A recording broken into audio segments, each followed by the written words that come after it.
This is really a love song to my hometown. I grew up in Corpus Christi, Texas, and Miranda, Texas is a fictional town, but it's a compilation of several South Texas towns. And for those listeners or viewers who have ever been to South Texas, it's a completely different vibe. It is a true melting pot, and there's a lot of interesting things that come out of South Texas, and so that's the backdrop.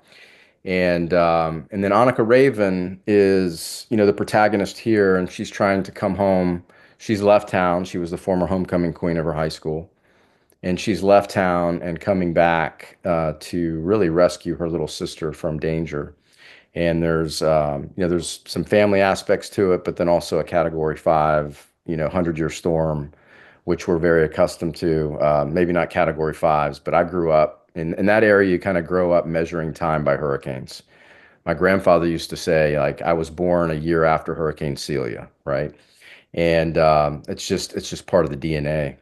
And so you get a good sense of that, and then we bring in hopefully amazing characters that are up to no good, and we put Annika probably in as much adversity as anybody can take, and the reader gets to see whether or not she gets out. Texans, we're very proud of our heritage, and but it's not just homogenous. Every different region of Texas has its own personality and its character. And if you meet somebody from West Texas, they're going to talk a little differently than I talk, and they're going to have different experiences, and they're going to have different foods that they eat. And although I think we all eat chicken fried steak, but there are several things about my hometown that I think really resonate, and really just serve a great backdrop. Whether it's the religiosity that is a blend down there, whether it's Catholicism or Reformed kind of teaching that drives people's behavior. So one of my supporting cast is a young preacher who is trying to help or not Annika and her little sister. Her little sister's name is Samantha. Samantha has, depending on where the reader's mind is, either a little bit of maybe supernatural ability, but also equally non-supernatural could be, just a very high IQ, and is able to, because of the way she perceives things, anticipate certain things are going to happen. And so I leave that up to the reader, because I know many people who read my books are not going to be into the superstition, supernatural kind of thing, and I'm not really either. But again, that's part of that region. There is a lot of that where I grew up, and so it kind of drives behavior. And when you have people thinking that way, it makes for a good plot.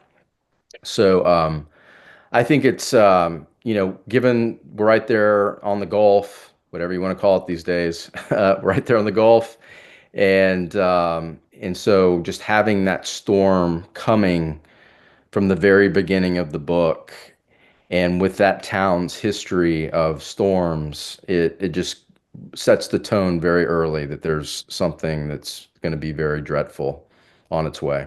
I'd shown you my Hardy Boys collection. I could show you my Stephen King collection too. I like his non-horror books better than the horror books, and the whole story about the Dark Tower was fascinating to me. I think I read all seven. Now there's eight, but I think I read all seven books back to back to back.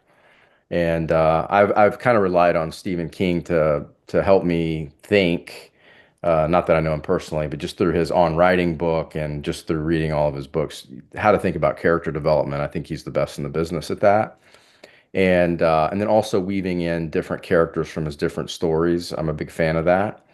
So, but supernatural, I don't go too far in it. It's kind of surface level. It's enough to, I think, add to the tension in the plot. And again, it's not like Roland, on his way to the Dark Tower, kind of supernatural. It's more like she's got a gift, and we're trying to figure out what is behind that gift. And people have different perspectives on it in the book, and people who read the book.